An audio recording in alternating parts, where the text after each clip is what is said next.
অন্ততপক্ষে আমাদের সহযোগিতা না করতে পারলে শেয়ার করে অন্তত আমাদের একটু সহযোগিতা করবেন। আমাদের এই ভিডিওটা যারা দেখবে মালিক সকলকে আল্লাহ, যারা দানওয়ালা সকলকে কবুল আর মঞ্জুর করে নাও। আল্লাহ বেশি বেশি করে মসজিদের জন্য দান করার তৌফিক দান করে দাও। দেশ ও দেশের বাইরে থেকে যে যেখান থেকে এই মুহূর্তে আমার এই ভিডিওটি দেখছেন, আমি এই মুহূর্তে আছি প্রেমবাগ পশ্চিম পাড়া অভয়নগর যশোরে। এখানে মসজিদ নির্মাণ হচ্ছে গ্রামবাসীর উদ্যোগে, বাইতুল মামুর জামে মসজিদ। এটার আত্মপ্রকাশ হয়েছে 6 থেকে 7 মাস। খুব দ্রুতই এলাকাবাসী প্রায় 11 লক্ষ টাকা খরচ করে এখানে নামাজের ব্যবস্থা করেছে। কতটুক জমির ব্যবস্থা হয়েছে? 7.5 শতক জমির ব্যবস্থা হয়েছে আপনার পরিবার থেকে দিয়েছে? আমার পরিবার থেকে।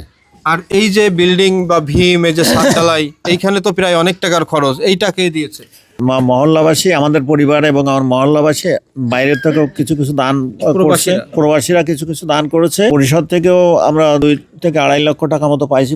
মোটামুটি যেখান থেকে যা নেওয়ার মোটামুটি নেওয়া হয়ে গেছে। এই দেখতে পাচ্ছেন এখানে মাটির যে ব্যবস্থা সেটা আগে লাগবে, কারণ এখানে এই মসজিদে প্রায় 200 থেকে 250 লোক নামাজের অলরেডি জন্য আসতেছে না, মনে হয় 40 থেকে সর্বোচ্চ 45 জন, এর বেশি না। আর খুবই পরিবেশ খারাপ এখানে, যেহেতু বালি রয়েছে, এখানে প্লাস্টার করার ব্যবস্থা হয়নি এবং ছাদের পরে ওঠাও রিস্ক। কত টাকা হলে ভালো হয় বলেন তো?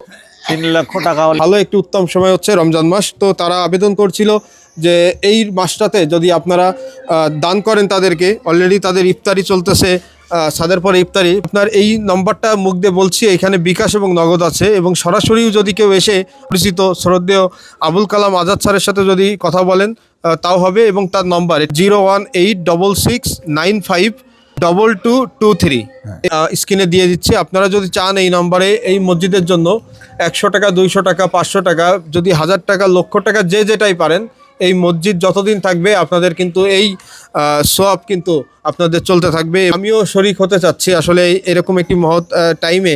আসলে এই পরবর্তীতে হয়তো পড়বে, তখন মুসল্লিরাই কিন্তু প্রতিদিন অল্প অল্প করে দিয়ে চালু করতে পারবে, কিন্তু এই মুহূর্তে চালু করাটাই হয়ে গেছে চ্যালেঞ্জের। আসলে আশপাশে তো আপনার বেশ দূরে মসজিদ, শব্দ শোনা যাচ্ছে ওই যে দূর থেকে।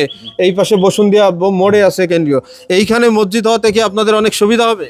খুব সুবিধা হয়েছে। মুরব্বী আছে অসুস্থতার জন্য, সবার জন্য নামাজের একটা ভালো ব্যবস্থা হবে। কি বলেন আপনি? আলহামদুলিল্লাহ, খুবই সুন্দর হবে। আমার কাছে যারা মক্তব পড়ে তাদেরকে মক্তব পড়াইতে হলে হয়তো ট্রেন লাইন, বাস লাইন পার হয়ে খুব রিস্ক অবস্থায় পাঠানো লাগতো, হয়তো 12 কিলো এখানে, নতুবা বসুন্ধিয়ার মোড় অথবা গাইড গেছে দূরে আর কি, বেশ অনেক দূরে। এই কারণে আমাদের অনেকটা সমস্যা হতো, যার কারণে আমাদের এই মসজিদটা হওয়াতে আমাদের বাচ্চা কাচ্চা যারা আছে তাদেরকে আমরা কোরআন শিক্ষা দিতে পারবো, এবং আমরা এখানে যারা নামাজ কালাম করি আমাদের জন্য সুবিধা আছে, সবসময় আমরা নামাজ কালাম পড়তে পারবো। আর শুধু মসজিদ নয়, তাদের যে পরিকল্পনা আছে এখানে মক্তব চালু করবে, হয়তো যারা টাকা দিতে যাচ্ছেন এরকম একটি জায়গায় দিতে পারেন। আমাদের এখন দরকার হচ্ছে যে আমরা আজান দিচ্ছি, মুখে আজান দিচ্ছি, যে আজানটা অনেকে শুনতে পাচ্ছে না, যার কারণে সবাই সময় মতো আসতে পারতেছে না। আমাদের একটা মসজিদে মাইকের দরকার, মাটি ভরাটের যে কাজটা বাকি আছে, এখন এই কাজটা জরুরি না করতে পারলে আমাদের মুসল্লি অনেকেই ফিরে যাচ্ছে বা পড়তে পারতেছে না, দাঁড়ায় থাকতেছে, অনেকটা সমস্যা আছে। জামাতে আমরা দাঁড়ায় গেছি, সেই সময় একজনের আবার জামাত করে সরাই দিয়ে আর এক লাইন বাড়ায় তারপরে নামাজ পড়তেছে, অনেক কষ্ট হচ্ছে প্রত্যেকে। সবাই দিয়েছেন টাকা?